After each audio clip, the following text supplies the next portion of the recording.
Pertanyaan sekarang, saya yakin Tuhan saya Allah, tapi Allah nggak kelihatan. Ada alasan tidak kenapa Allah nggak kelihatan? Ada alasannya.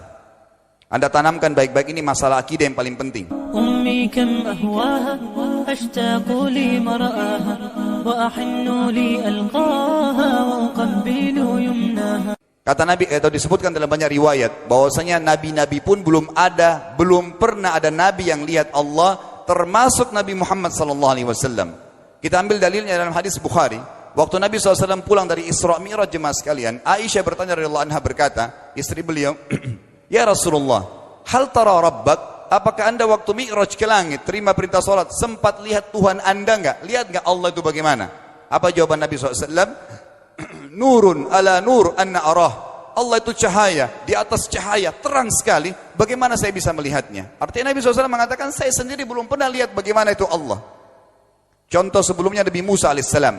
Nabi Musa waktu menerima wahyu Taurat, itu selama 40 hari, turun Taurat lengkap. Al-Quran 23 tahun baru lengkap. Kalau Taurat 40 hari, nunggu di gunung Tursina. Tursina sebuah wilayah di Mesir sekarang. Itu banyak gunung-gunung batu, ada satu gunung batu yang tinggi, Nabi Musa nunggu di situ. Setiap hari Jibril datang turunin surah, turunin ayat gitu. Setelah berlalu 37 hari dari 40 hari menunggu Taurat turun, Nabi Musa alaihissalam tiba-tiba bertanya kepada Allah, mengatakan begini dalam Al-Quran, A'udzubillahi minasyaitonir rajim, Rabbi arini andur ilaik. Wahai Tuhanku, izinkan aku melihatmu. Aku beriman kau ada ya Allah, tapi aku ingin lihat kau bagaimana. Allah menjawab, tidak mau mengecewakan Nabi Musa. Sebagai manusia Allah mengatakan, lan tarani. Perlu anda tahu dalam bahasa Arab jemaah sekalian ada 3 kosakata la, tidak yang berarti tidak. Ada la biasa artinya tidak, ada lam dengan mim, lam artinya tidak pernah, ada lam dengan nun, lan artinya tidak akan pernah. Allah mengatakan apa? Lan tarani, kau tidak akan mampu melihatku hai Musa. Tapi Allah nggak mau kecewain Musa. Ternyata Musa selama 37 hari jemaah sekalian kagum-kagum melihat gunung-gunung batu di situ. Pergantian siang malam, burung-burung yang terbang, air yang mengalir di lereng-lereng gunung. Lalu dia mengatakan, Allah mengatakan apa? Walakin unzur ilal jabal fa in istaqarra makanahu fasawfa tarani. Coba kamu lihat gunung-gunung batu di sekitarmu hai Musa. Kalau mereka bisa menampung kedatanganku, kata Allah, kau akan bisa melihatku.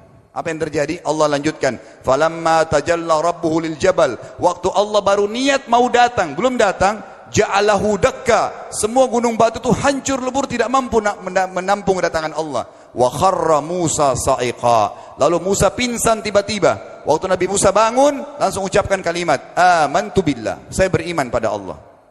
Berarti fakta lapangan, nabi-nabi aja belum pernah lihat Allah. Masih pertanyaan lagi jemaah sekalian, kenapa Allah nggak bisa kelihatan? Saya akan jawab dan tolong ini jadikan sebagai pegangan hidup. Ini landasan akidah kita.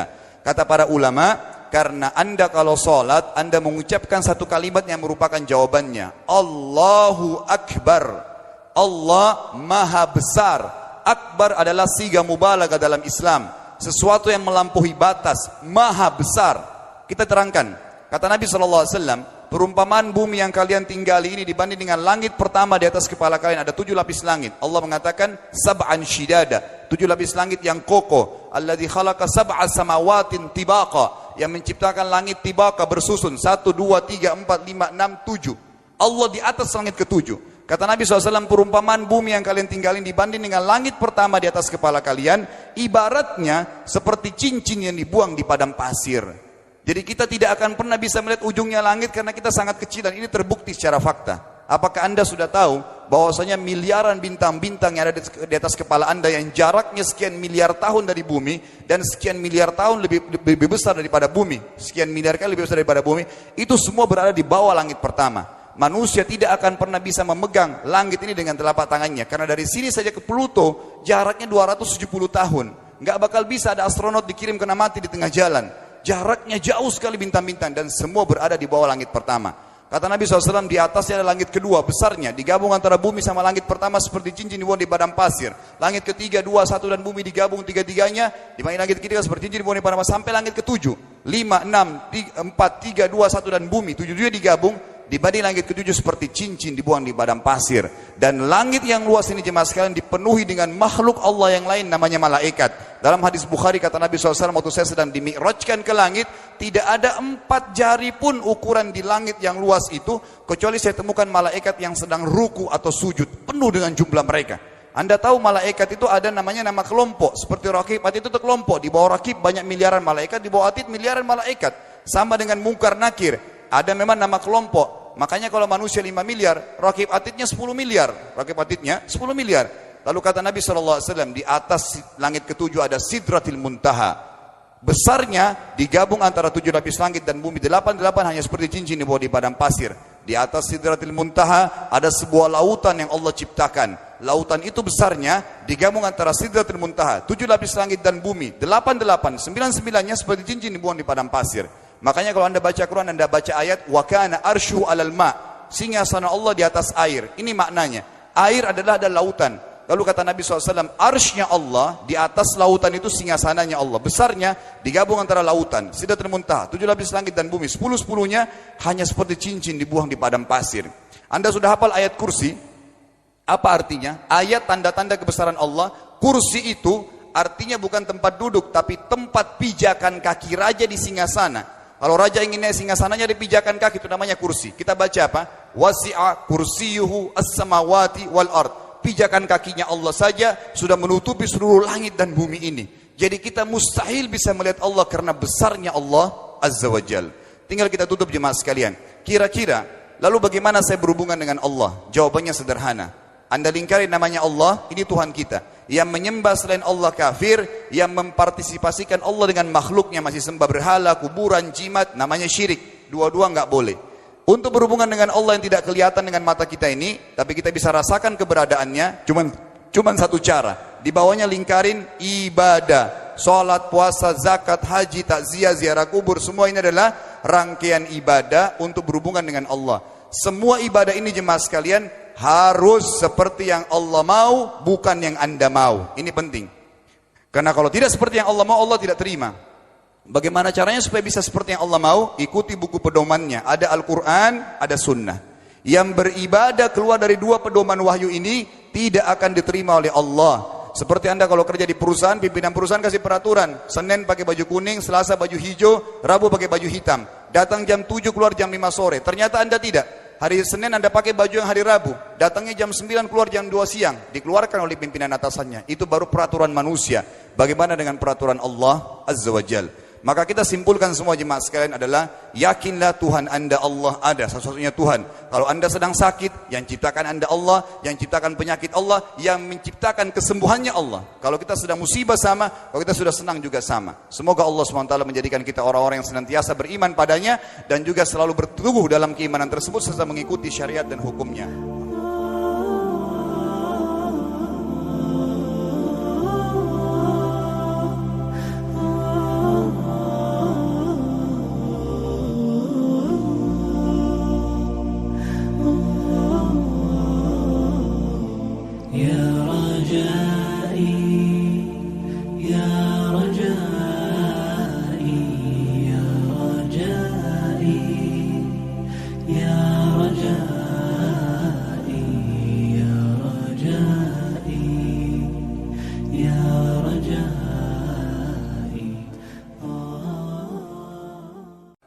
Pertanyaan sekarang, saya yakin Tuhan saya Allah, tapi Allah nggak kelihatan.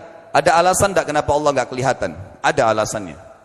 Anda tanamkan baik-baik, ini masalah akidah yang paling penting. Ummi kam ahwaha ashtaqu li mar'aha wa ahinnu li alqaha wa uqabbilu yumnaha. Kata Nabi, atau disebutkan dalam banyak riwayat bahwasanya nabi-nabi pun belum pernah ada nabi yang lihat Allah, termasuk Nabi Muhammad SAW. Kita ambil dalilnya dalam hadis Bukhari.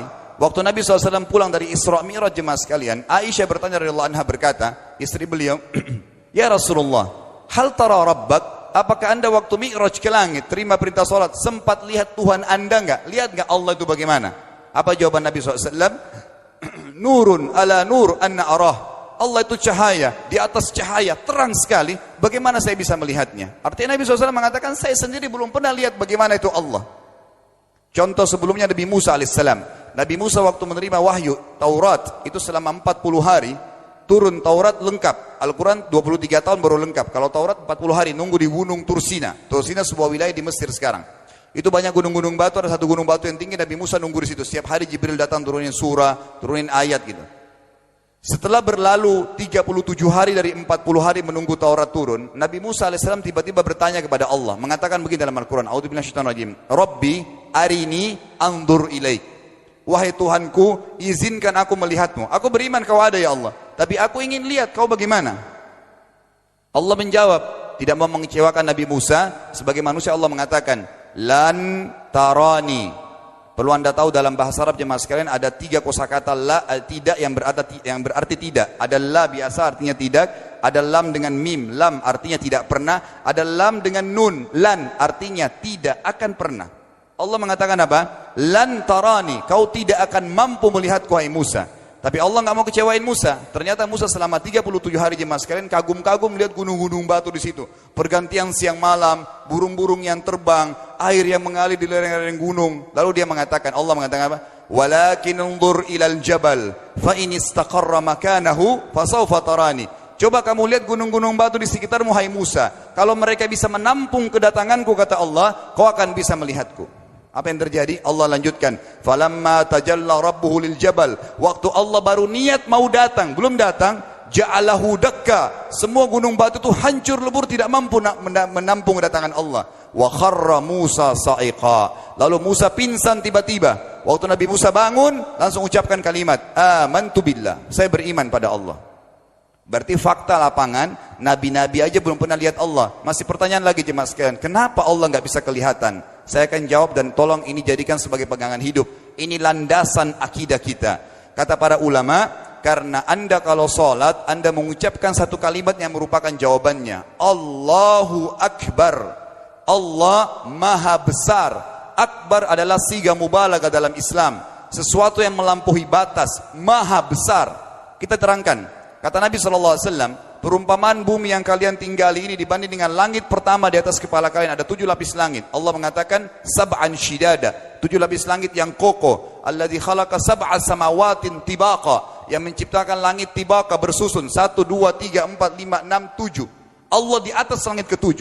Kata Nabi SAW, perumpamaan bumi yang kalian tinggalin dibanding dengan langit pertama di atas kepala kalian, ibaratnya seperti cincin yang dibuang di padang pasir.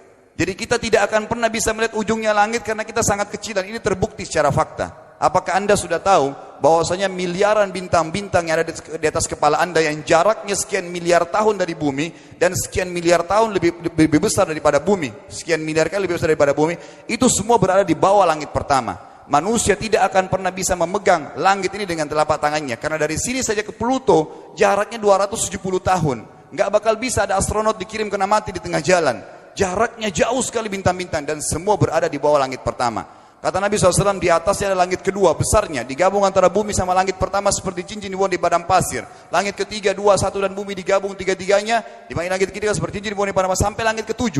5, 6, 4, 3, 2, 1 dan bumi 7 digabung, dibanding langit ke-7 seperti cincin dibuang di padang pasir. Dan langit yang luas ini jemaah sekalian dipenuhi dengan makhluk Allah yang lain namanya malaikat. Dalam hadis Bukhari kata Nabi SAW, waktu saya sedang dimi'rajkan ke langit, tidak ada 4 jari pun ukuran di langit yang luas itu, kecuali saya temukan malaikat yang sedang ruku atau sujud, penuh dengan jumlah mereka.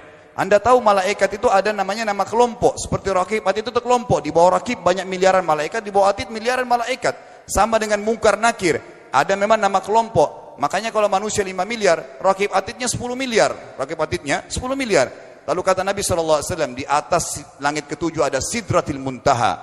Besarnya digabung antara 7 lapis langit dan bumi. 8 hanya seperti cincin di bawah di padang pasir. Di atas Sidratil Muntaha ada sebuah lautan yang Allah ciptakan. Lautan itu besarnya digabung antara Sidratil Muntaha, 7 lapis langit dan bumi. 8, 9-9-nya seperti cincin dibuang di padang pasir. Makanya kalau anda baca Quran, anda baca ayat wa kana arsyu alal ma, singgasana Allah di atas air. Ini maknanya, air adalah ada lautan. Lalu kata Nabi SAW, arsy-nya Allah di atas lautan itu singgasananya Allah. Besarnya digabung antara lautan, Sidratul Muntaha, 7 lapis langit dan bumi. 10-10-nya hanya seperti cincin dibuang di padang pasir. Anda sudah hafal ayat kursi? Apa artinya? Ayat tanda-tanda kebesaran Allah. Kursi itu artinya bukan tempat duduk, tapi tempat pijakan kaki raja di singgasana. Kalau raja ingin naik singgasananya, dipijakan kaki.